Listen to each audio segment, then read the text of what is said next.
Hai semua, selamat datang di channel Baca Saham. Pada video ini, kita akan bahas satu topik dengan judul investasi saham versus nabung saham versus trading saham. Manakah yang lebih baik? Untuk itu, simak video ini sampai habis ya, agar mendapat pemahaman yang utuh.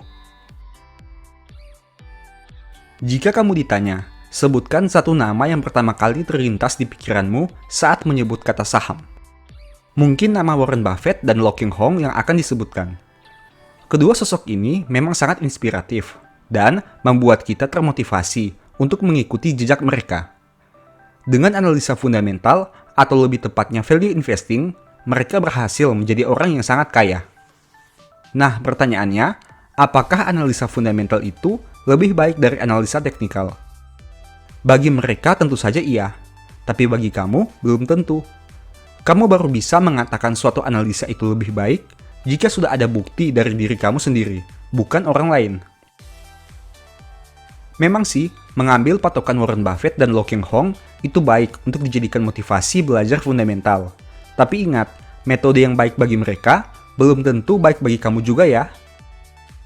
Harus ada pembuktian dari portofoliomu sendiri, bukan dari portofolio orang lain. Jika kamu sukses dengan analisa fundamental, berarti analisa itu terbaik. Jika kamu sukses dengan analisa teknikal, berarti analisa itu terbaik. Jika kamu sukses dengan analisa bandarmologi, berarti analisa itu terbaik. Intinya, apapun analisamu, yang menentukan baik tidaknya adalah profit di portofoliomu. Nah, pada video ini, kita akan coba bandingkan ketiga metode itu pada satu saham, untuk melihat dampak dari kinerja portofolio. Tapi harus diingat bahwa ini hanya contoh di satu saham, dan tidak ada jaminan pasti terjadi di saham yang lain. Selain itu, teknik pengambilan sampel yang saya lakukan bisa saja berbeda dengan metode yang kamu gunakan, yang berdampak pada perbedaan hasil. Selalu disclaimer on ya, dan lakukan riset sebelum mengambil keputusan. Tanpa basa-basi lagi, mari kita masuk ke dalam pembahasan. Sebagai informasi, kita gunakan saham BBNI untuk dijadikan contoh kasus. Metode pertama, investasi saham. Mudahnya, konsep metode ini adalah membeli saham ketika berada di bawah harga wajar. Metode investasi saham cenderung tidak punya waktu spesifik untuk melakukan beli dan jual. Benar-benar hanya fokus pada nilai wajar saham. Jika harganya di bawah nilai wajar, maka kita beli. Jika harganya di atas nilai wajar, kita jual. Konsep ini cukup berbeda dengan nabung saham, di mana mempunyai penetapan waktu tertentu untuk membeli. Nah, untuk mengetahui bagaimana menghitung harga wajar, kamu bisa nonton video dengan judul Cara Menghitung Harga Wajar. Sekarang, diasumsikan kita berinvestasi pada BBNI di tahun 2015. Dengan kata lain, investasi kita sudah berusia sekitar 5 tahun. Bagaimana kinerjanya? Pada akhir 2015, BBNI mampu menghasilkan net income sebanyak 9.066 miliar. Ekuitas saham ini berada di angka 76.414 miliar, dengan outstanding share 18.649 juta lembar. Dengan data tersebut, kita mendapat angka 486,18 untuk EPS dan 4.097 untuk book value BBNI di tahun 2015. Pada tahun ini, pergerakan saham BBNI pernah mencapai titik tertinggi di angka 7.275 dan titik terendah di angka 3.800. Jika menggunakan range harga, valuasi saham ini di tahun 2015 adalah sebagai berikut. PER tertinggi BBNI dengan harga saham 7.275 adalah 14,96 kali dan PER terendah dengan harga saham 3.800 adalah 7,81 kali. Sedangkan untuk PBV tertinggi dengan harga saham 7.275 adalah 1,77 kali. Dan PBV terendah dengan harga saham 3.800 adalah 0,92 kali. Nah, untuk lebih konservatif, katakanlah kita membeli saham ini di angka 3.800, yang mana merupakan valuasi terendah di tahun 2015. Saat membelinya, PER BBNI di angka 7,81 kali dan PBV 0,92 kali. Bagaimana kinerja portofolio kita pada tahun 2020 ini? Jika menggunakan harga saham 4.700, artinya portofolio kita tumbuh sekitar 23,68% dalam 5 tahun, atau sekitar 4,73% setahun, tanpa menghitung CAGR-nya. Angka ini sudah merupakan profit maksimal, karena kita menggunakan harga terendah di tahun 2015 sebagai tolak ukur. Metode kedua, nabung saham. Mudahnya, konsep metode ini adalah rutin membeli saham pada waktu atau momen tertentu. Metode nabung saham ini lebih konsisten dalam melakukan pembelian dibanding investasi saham. Jika investasi, kita butuh menunggu saham di harga under value. Untuk nabung saham, kita rutin membeli tanpa terlalu memusingkan valuasinya. Dengan catatan, terlebih dahulu kita sudah menganalisa fundamental dan valuasinya juga. Misalnya, pada contoh ini diasumsikan kita rutin membeli saham BBNI 2 kali dalam 1 tahun, yaitu pada awal dan pertengahan tahun, atau bulan Januari dan Juli 2015. Nabung saham konsisten dilakukan sampai tahun 2020. Itu artinya, kita sudah melakukan pembelian sebanyak 12 kali untuk rentang waktu tersebut. Berikut ini rekapan data yang dapat saya tampilkan. Untuk durasi tahun 2015 sampai 2020, jika rutin melakukan nabung saham 2 kali dalam 1 tahun, harga rata-rata saham BBNI akan menjadi 6.772. Nah, jika membandingkan dengan harga saham di angka 4.700, itu artinya portofolio kita masih minus sekitar 30,60%.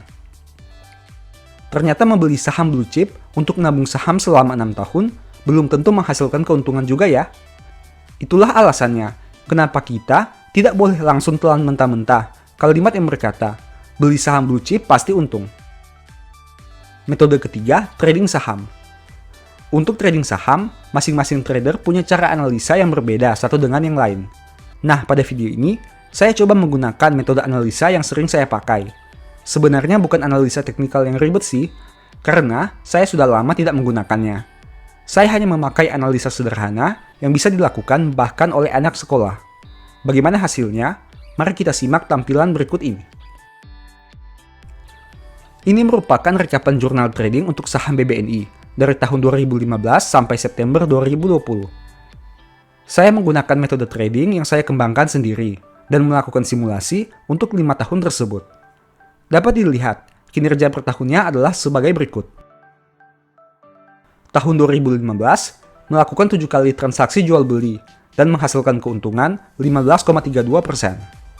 Tahun 2016, melakukan 4 kali transaksi dan menghasilkan keuntungan 3,65%.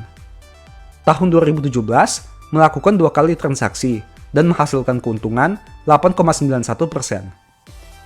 Tahun 2018, melakukan 6 kali transaksi dan menghasilkan keuntungan minus 0,37%.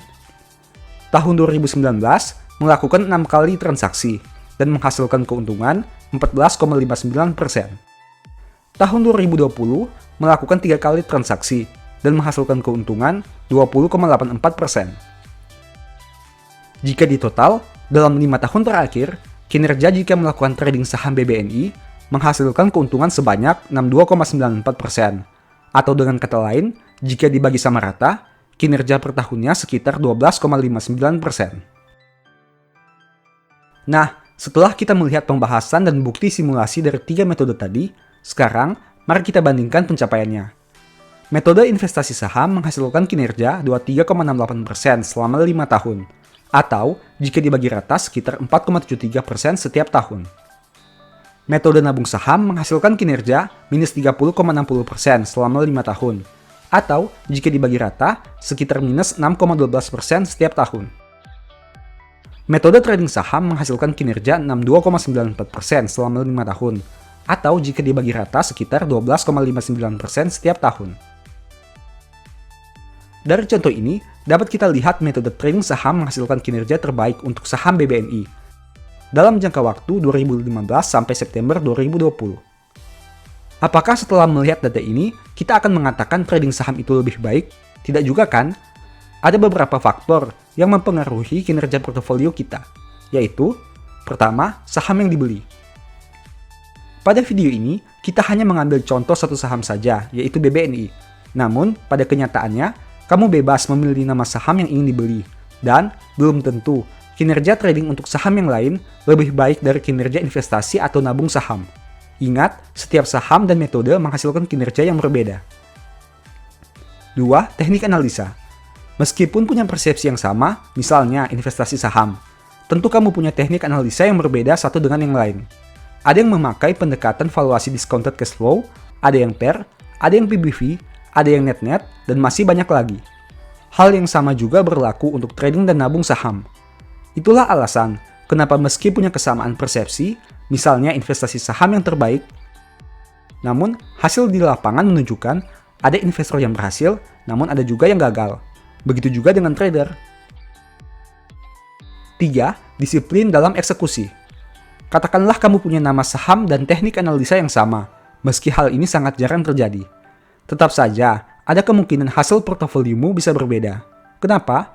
Hal itu karena setiap orang punya disiplin dan toleransi yang berbeda.